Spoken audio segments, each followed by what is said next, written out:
see the picture, we think it's very, very nice, but it's because it's such a distance between, we can't grasp the reality of that's where we can go, that's where we should go. So we need to be actually encouraged and gain the knowledge so that we actually can do what Prabhupada is saying. We should take the opportunity enthusiastically. Okay? Then he explained what enthusiasm is. So without enthusiasm, one cannot be successful. Okay?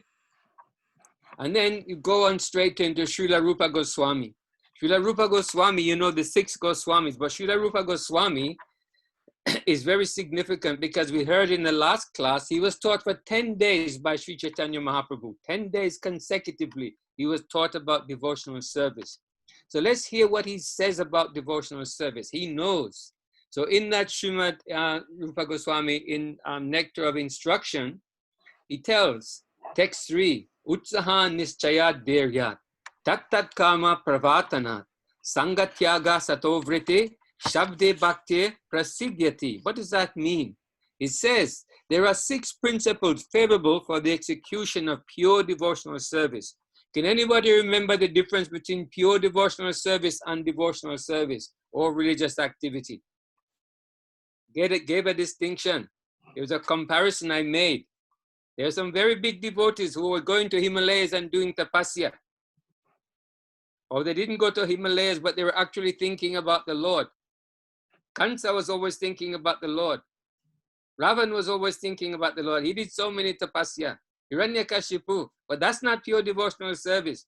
Your devotional service is when your activity is simply to please the Lord. It's to please the Lord. That is what makes it pure. It's got no material motive, no material intention, no material desires. It's simply to please the Lord. Somebody asked me, she may not be on the call today, but afterwards she contacted me. I'm going to call by her old name. It's not, it's an offense to call an initiated devotee by the old name. But Sima Mataji, I can't remember her full devotee name. Can you tell me, Jayanti? It's Sangini. It's Sangini. Sangini Devi, she contacted me and she wanted to know about the types of liberation that you can get, and which one was best. So in that way, we talked about the type of liberation that you can get, all by engaging in this pure devotional service. So, but Srila Rupa Goswami is going to actually explain. There's 6 principles.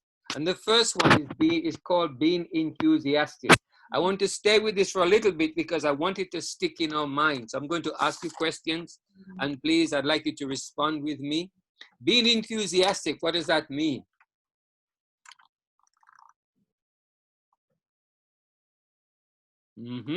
Be willing to participate in activities that with a lot of motivation. That's right. I'll accept all of that because it's true. It's just being active, peppy, upbeat, wanting to get things done. Okay? Yeah. Enthusiastic. Endeavoring with confidence. What does that mean? Motivation. Yes, you're motivated, but then again, it's not just being motivated, but it's something about the way you go about do something. You can go about having something. Faith. Having faith and confidence. Yes, but if I take it to a basic principle, somebody, you're watching and you see somebody in the kitchen, and you're going to the kitchen, 2 tools, you can make 5 preparations. And when you go into the kitchen, you see somebody and they're taking the pan and they're looking at it and they're looking at the vegetables and they're looking at it. But by the way they move, you can tell they're not very confident. Well, you got to be fluent. Yeah, exactly. But it's the way you go about it. Somebody's taking and they're measuring this and they're looking and seeing if it's the right measure. You just take the flour, but you just put it in. You know how much. Sometimes you don't even need any measures. Yeah, exactly. That's confidence. That's moving with confidence, endeavoring with confidence. Okay, you know what you're doing. You know the outcome is going to be okay. Somebody's thinking, how do you know? I just by experience, my confidence is going to be okay. Is it all right? It's fine. Turns out okay. So that Well, endeavoring with if you're confidence is important. focused, Say, if Mata? you're focused, the confidence will come. Will come exactly. So remember all these things you're saying, because we need to apply them to spiritual life. So remember what you're saying. And then being patient. What does that mean? Well, just be patient in itself is patience. Yeah, but what is it? Give me an example. Give me an example. Anybody, give me an Well, example. if anybody says anything to you, just accept it. Don't Okay. have to. There's no answer sometimes. You don't have to answer back, or you don't have to retaliate. Yeah, but sometimes it's not about talking or conversation. Sometimes it can be about an activity. You know, and Prabhupada gives a very good example a little later on, you'll see. But it's about being patient that it will happen. I'm waiting for the result. I'm waiting for the result. And I'm going to come back to all of these, because there are things, when we first start to chant, we don't get the result straight away. It doesn't taste sweet straight away. When we first start to read Bhagavad Gita, Srimad Bhagavatam, it doesn't wow us straight away, very rarely. But if we keep going and patiently applying, patiently chanting, patiently doing the spiritual devotional activity, eventually, then you understand. And for us, Jayanti and Nabi can say, every day we pick up Bhagavad Gita and Srimad Bhagavatam, or we hear some Leela, we realize something more. We thought we understood it, but now we realize there's more to it. I didn't know there was that depth to it. It's like recently I heard something. I was reading Vishnu Puran, and I was reading how this devotee is instructing his mother, and he's telling his mother, don't be so, he's 8-year-old boy, and he's telling his mother, don't be so attached. You're thinking I'm your son, this and that. And you know, when the identity of the person who was speaking, I was surprised. He was the demon Hiranyaksha.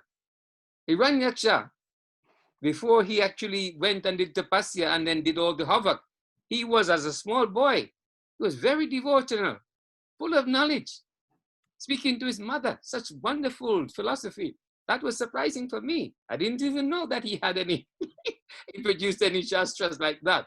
But yet, so there's always more to learn in that way. So when you're patiently endeavoring with spiritual activity, you will get more and more, in that way. So number 1, being enthusiastic. Number 2, endeavoring with confidence. And number 3, being patient. Number 4, acting according to regulative principles, such as hearing, chanting, and remembering Krishna. And then 5, what does number 5 mean? Abandoning the association of non-devotees. What does that mean?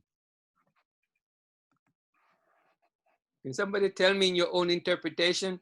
I've got to give up the association of non-devotees. What does that mean?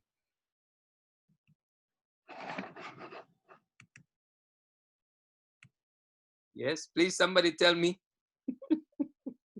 Basically, it's not accepting people who don't believe in Krishna, basically. So what does this mean? So, but give Like me the abandoning, like leaving them, going away, leaving them, not paying any attention to them. Does that mean that you delete them from your phone? Does that mean that you stop them coming to your house? Does that include family members as well? No. What does that mean then? Give me the understanding. It's a little bit like discrimination, I suppose.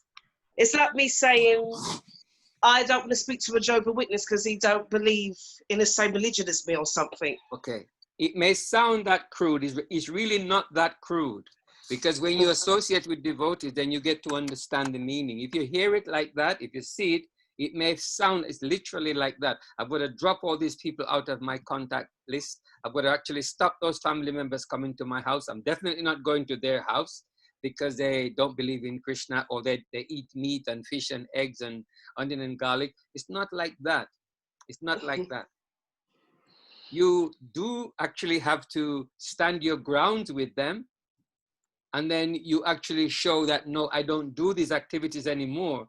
But it doesn't mean that you just cut them off. What it means is that it's what you cut off immediately are the additional things. You used to go to that party. You get invitation to that party. You used to go to that place of recreation. Then you cut those straight away. But when it comes to family members and friends, it's a gradual process starting with the activities that you can no longer do. And you stick to your guns. The rest of it will actually come. Actually, when it comes to family members and friends, they will actually drop you. Is my experience. Once you actually become too boring for them, or they're no longer any fun, they'll start to actually keep away. And then number 6, following in the footsteps of the previous acharyas. What does that mean? Previous teachers, the previous gurus, the previous teachers of this philosophy. What does it mean, following in the footsteps of the previous acharyas? What does that mean? Anybody?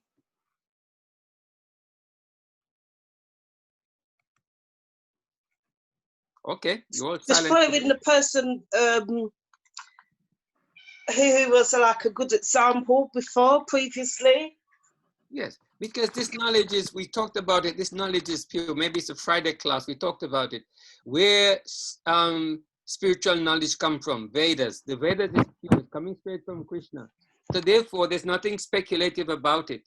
It's not made up. It's no one's opinion. It's coming straight from the Lord. The Lord spoke Vedic knowledge to Lord Brahma. Lord Brahma then, through the Guru Parampara, gave it to Narad and it's coming down like that. The same knowledge, pure knowledge from Lord Krishna is coming down through the acharyas. So they're never speculating. So we need to actually have confidence to know that what they give us is the absolute truth. It's absolutely pure. So we must, and then what they recommend and what the principle that they set out, we must follow it. Because if we follow it, then our success is guaranteed. So at the end, Srila Rupa Goswami says, these 6 principles undoubtedly, assures the complete success of devotional service. Now, devotional service is that activity that is pure. It's the internal potency of the Lord, which means it pleases the Lord. It satisfies the Lord. It takes us out of the molds of material nature. So he's saying that if we follow these 6 principles, we are going to be successful in devotional service, which means we're going to have to memorize these 6 principles and learn over time, patiently, what they mean and how to follow them. You cannot invent this thing by yourself. You cannot make up your own theory. It doesn't work. We have to follow in the footsteps of the acharyas. So what does enthusiasm mean? You gave me your response. Enthusiasm means action. But action for whom? Action. The answer is action that must always be acting for Krishna. We want to act for Krishna. We want to do something for Krishna. In all phases of one's life, one has to perform devotional service and the direction of the spiritual master in order to attain perfection in bhakti yoga. So again, you can't do it by yourself. You need to have a spiritual guide. It is not that one has to confine himself to narrow activities. Krishna is all pervading, therefore nothing is independent from Krishna. I'll explain that in just a moment. In the Bhagavad Gita 9, Lord Krishna, it's explained, that verse, why it's not narrow, it's explained. Maya tatam idam sarvam jagat avyakta murtina matstani sarva bhutani nachaham teshu avastita. By me, in my manifested form, this entire universe is pervaded. All beings are in me, but I'm not in them. So what it means, what the statement before meant, was that in carrying out devotional service, you can be anywhere, doing whatever you do. You simply make Krishna the focus. Arjun was a warrior on the battlefield. He was engaged in the Lord's devotional service. Because everyone knows Bhagavad Gita, just give me your opinion. How was he engaged? He's a Kshatriya. He's got bows and arrows and all different types of weapons. So how can he be engaged in the Lord's devotional service? Somebody please explain.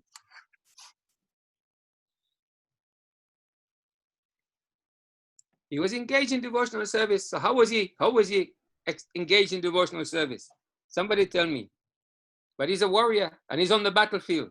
So if he's on the battlefield engaged in devotional service, you can be in your kitchen engaged in devotional service. You could be in your office engaged in devotional service. You can be anywhere doing anything and engaged in devotional service. So how was Arjun engaged in devotional service? Please tell me.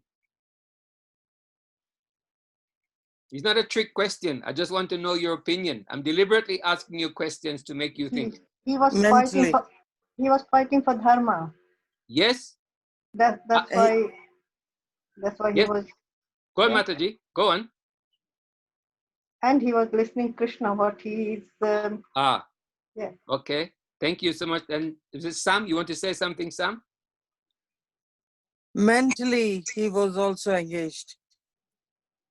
You please say more. Say some more. Mentally, he was more engaged because Krishna was directing Arjuna. Yes.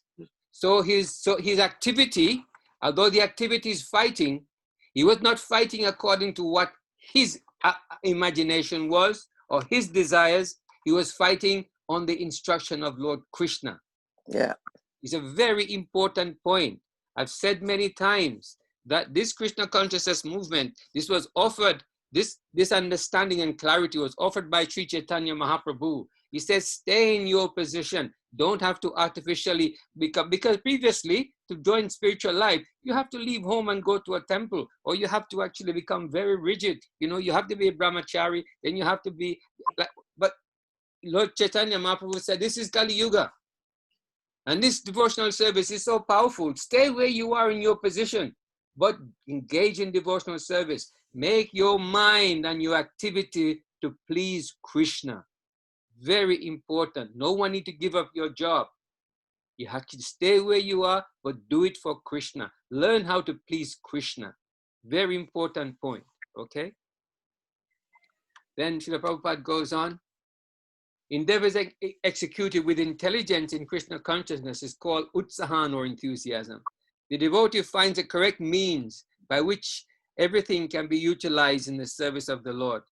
The execution of devotional service is not a matter of idle meditation, but a practical action in the foreground of spiritual life. It means you can do something.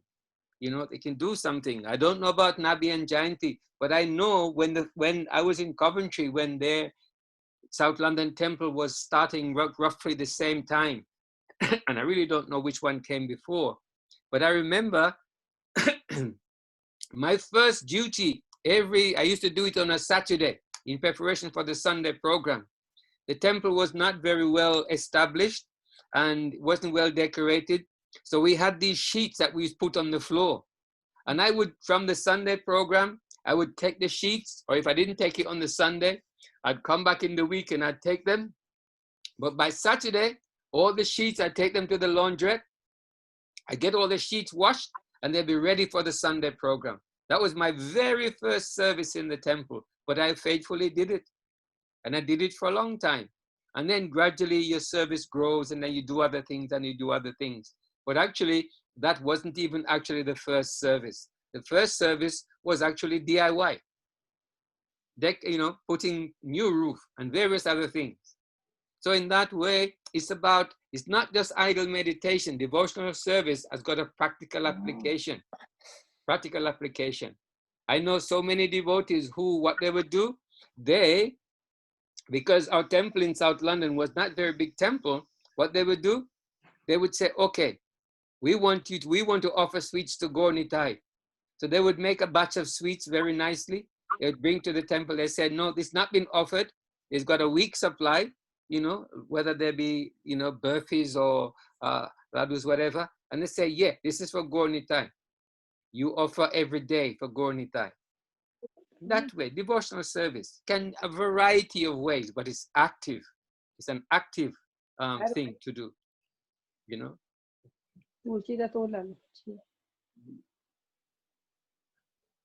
Anything for me? Shall I continue? Yes. Yeah. So Srila Prabhupada explains the benefits, of being patient, So he said, one should not be impatient in Krishna consciousness. Indeed, this Krishna consciousness movement was started single-handedly. And in the beginning, there was no response. But because because it was executed in devotional service with patience, people gradually began to understand the importance of this movement. Srila Prabhupada is speaking about himself in a very humble way, but it's true. Those of us who know the history, we know that's how it started. In the beginning, first of all, he had no money. He came a long way on his own and everything like that. And when he started in a very rundown part of town, but still in that way, he was patient. He was enthusiastic and patient. He kept doing what he was, instructed to do and depending on Krishna, as you'll see. So he patiently continued. One should not be patient. One should not be impatient to discharge devotional service, but should take instruction from the spiritual master and execute them with patience, depending on the mercy of Guru and Krishna. The success of Krishna requires both patience and confidence. And then, if I can come out of this for a moment, is a little clip. I'd like you to hear this little clip.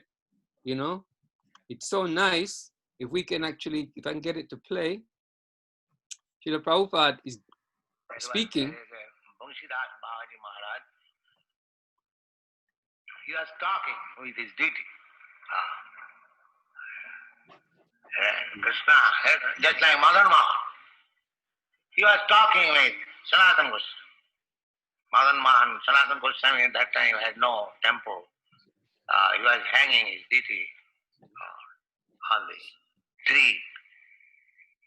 So Madan Mohan was talking with him, Sanatana, you are bringing all these dry chapatis and it is stale and you don't give me even little salt. How can I eat? Sanatana Goswami says, sir, where shall I go? Whatever I get, I offer you. You kindly accept. I cannot move, old man. So Krishna had to eat that. Because the bhakta is offering, he cannot refuse. Jimang bhaktya prajach. Real thing is bhakti. What you can offer to Krishna, everything belongs to Krishna. What you have got, what is your value? And what is the value of your things? It is nothing. Therefore, the real thing is bhaktya. Real thing is your feeling. Krishna, kindly take it. I have no qualification. I am most rotten fallen. But I have brought this thing for you. Please check. This will be accepted. Don't be prepared. Always be careful. You are dealing with Krishna. That is my request. Thank you.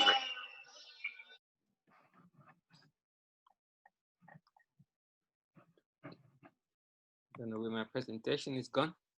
Here it is. Oh, what's happening? Yeah. So Srila Prabhupada there is making the point very, very nicely, and I'll make that point again a little later on. It's too early to go into detail, but I wanted you to hear, there's Sanatana Goswami. He's just getting whatever he can. His deities are hanging up on a tree. He's living under a tree. And he's offering, somebody gives him dry chapati, he's offering. So his deity is reciprocating with him and say, you're offering me only dry chapati. He says, that's what I get. He says, okay, then what can I do? He said, not even salt on it. So he's actually, but the Lord will accept it because of his devotion, bhakti, the devotion. So what we have to do everything and understand that this is required. This is what makes what we do sweet. Because Srila Prabhupada is saying, we're not qualified. We're not qualified to do anything. Everything belongs to the Lord. And we are such a long distance from the standard of being his servants. When you start to serve your guru, you understand that. In the beginning, you don't know nothing. The first thing our Guru Maharaj teaches all the disciples or anyone who comes in close proximity with him, the very first thing, and it was very interesting because all my family members, they will know because Guru Maharaj's habit passes on to us. So the first thing I would say, if I go to their home and they want to offer me anything, I would say, please wash your hands. So when this epidemic started, the first thing everyone was saying, yes, wash your hands. And then Guru Maharaj, I'm just laughing. Guru Maharaj always say, wash your hands. The first thing you have to do is wash your hands. You can't touch anything for him unless you wash your hands. Touch your shoes, you say, have you washed your hands? Anything. So in this way, we actually realize that the Guru teaches everything. We're not qualified. We're not qualified. So if we're not qualified to please Lord Krishna as representative of the Guru, how far are we from the standard to please the Lord himself? So we have to, but he accepts it, and the Guru accepts it if there's purity, if there's bhakti, if there's love, if there's sincerity, if there's devotion, then he accepts it and he trains. He knows our position. In the same way that a parent acts with a child. Parents act that way with a child. You know, I always make a joke of it. The child comes home from nursery school and has a painting, and the parent don't know which way is up. Is it up? Which way is up? You don't know because it looks all the same. And the child comes to the parent, especially to the mother, and says, Mata Shri, I've made this for you, just for you. And the parent don't know which way to put it, but they take it with love and it goes on the fridge. Why? Because they did it with love. They did it for you. So in the same way, it's the same spirit by which the Lord accepts our service. He accepts the intent. He accepts the feeling. He accepts the love. That's what makes it sweet. So in that way, we've looked at devotional service. So we shouldn't be impatient. We should actually continue everything very nicely.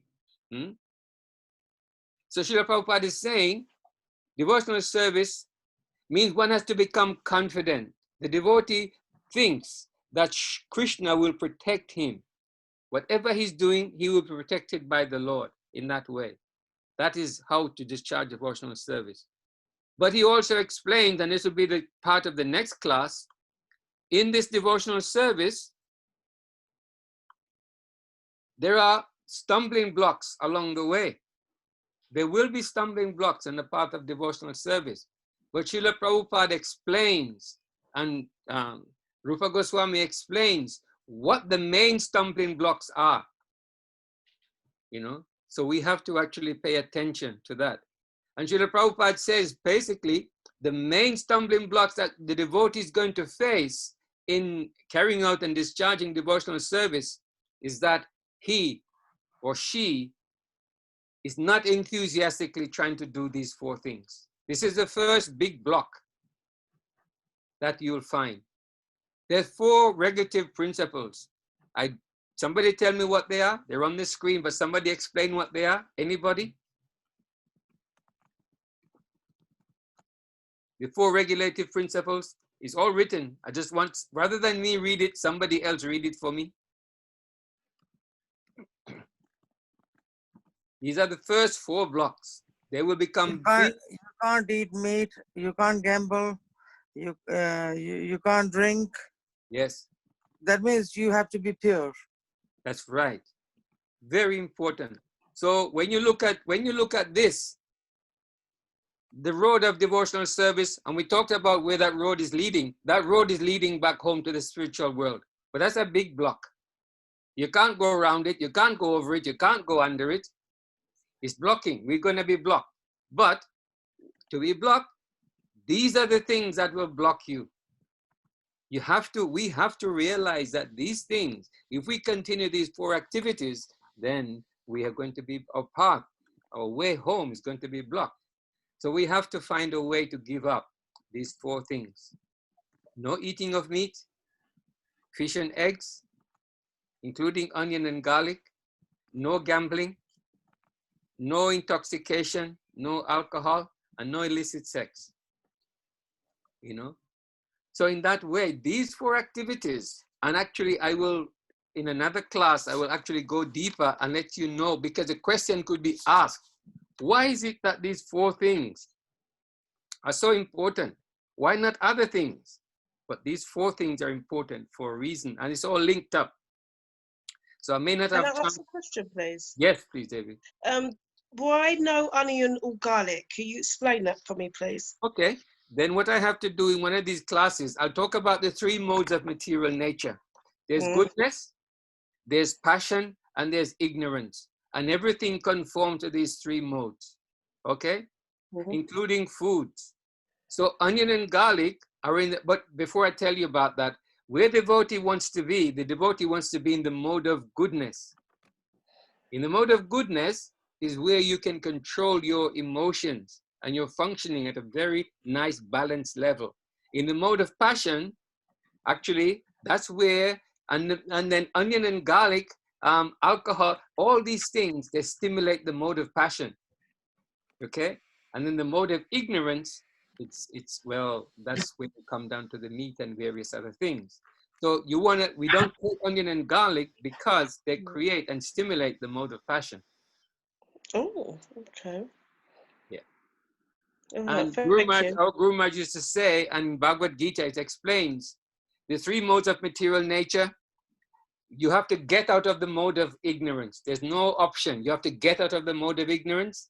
You control the mode of passion and you become established in the mode of goodness. This is the way. So if you hear the pattern again, there's no option. You have to get out of the mode of ignorance. Because if you don't get out of the mode of ignorance, everything is linked up. We are in the cycle of birth and death.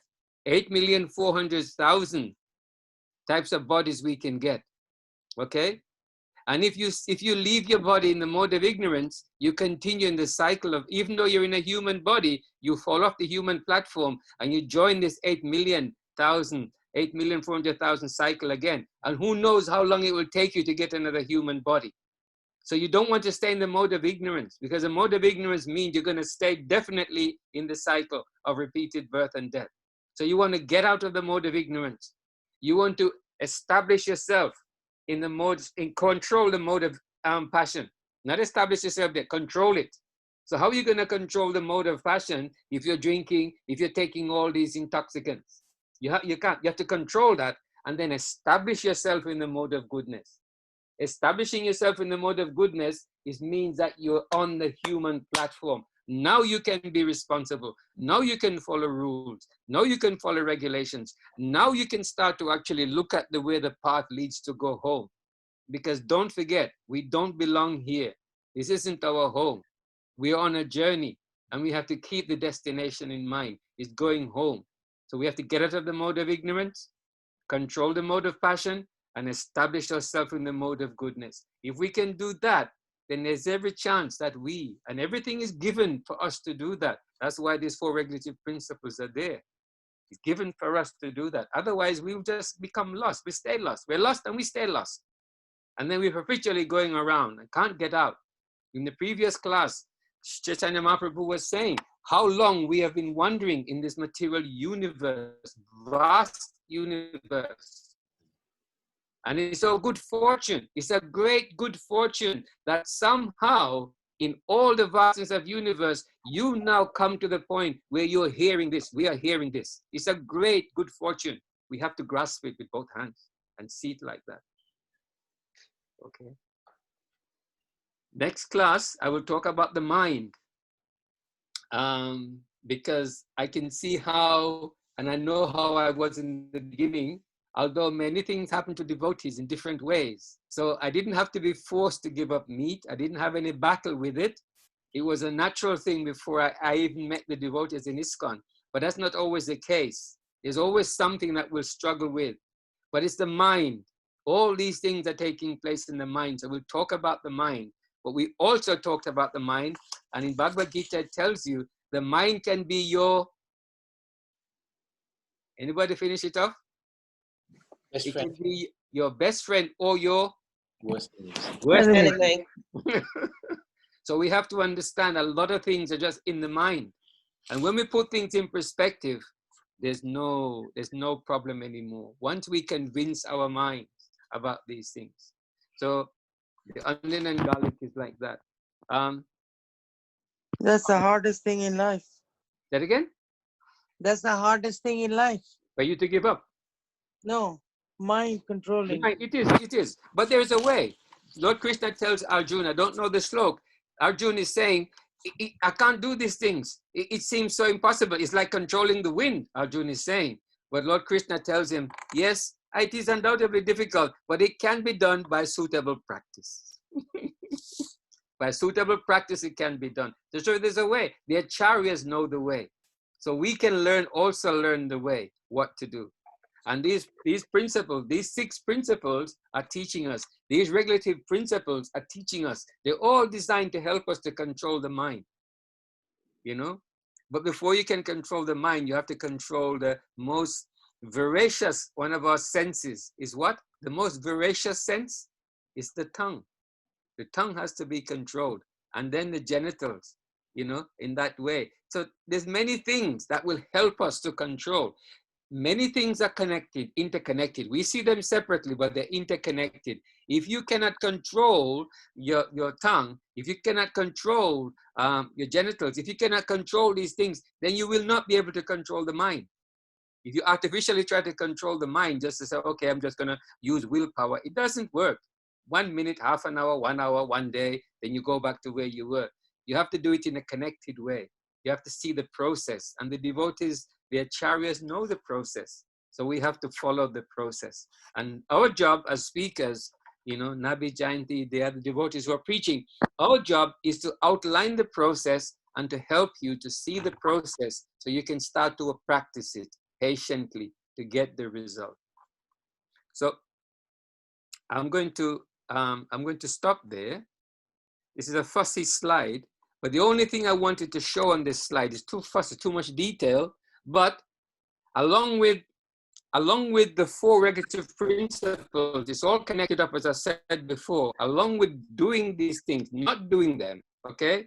We also have to practice these things. Austerity, cleanness, mercy, and truthfulness. They have to become part of our makeup also.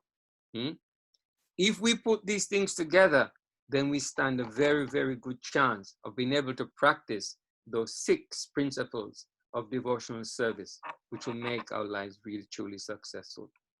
I want to go back. This is too deep. It's for another class. But even within devotional service, devotees, you know, they're not all devotees are not on the same quality. Some are mischievous. You will get trouble, not only from the material world, but you'll get trouble from devotees as well. So in that way, and it is known, being cheated by those who mislead people in the name of Haribhakata has become a sort of religion in this age. And then many mischievous people like that, they actually are they're in the dress of devotees, but actually they're not devotees. They're mischievous. And sometimes they're worse than those who are in the material world and not pretending to be devotees. So I'm saying all of this under the heading of obstacles will come. But how to overcome the obstacles, Srila Prabhupada gives it, is that one has to surrender with enthusiasm and with confidence, patiently practice, and know that I will get through this by my surrender, by the mercy of Guru and Krishna. I will be able to actually do all that is required. I will be protected in that way. When you go through adversity, I'm at a place now, I've never been at this place before. I've never been in such difficult times, but I'm confident, and Lord Krishna is making me confident that yes, you depend on me. He's making me depend on him. Many devotees have gone through this. I know Nabi and Jayanti has gone through it. Many devotees have gone through it, where you have to depend on the Lord. There's no other resource. It's just the Lord. And then you realize, yes, he is real. He is my friend. He knows me. The most important thing is when you know he knows me. He's in charge of everything, but me, little me, insignificant me, he knows me and he cares about me. Very important realization for the devotee. So in this way, I'm going to stop. And I did say, I wanted to say more, but I didn't have time to prepare all the slides. So next week, if Nabi allows, will be Devotional Service Part 3. Absolutely. Well, if there are any more questions from anybody or any comments, you're welcome to share now.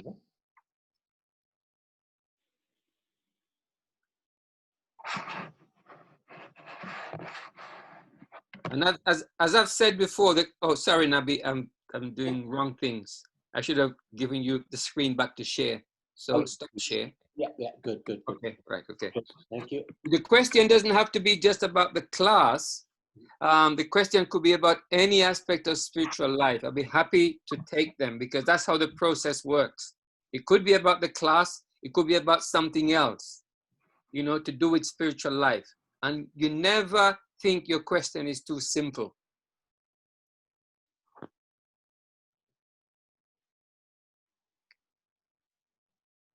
Okay. There's no question. Then okay, Navi. That Prabhu, it was very good, very nice. And yes, if Karunabanda, you are there, we can. Hare Krishna. Hare Krishna. Thank you.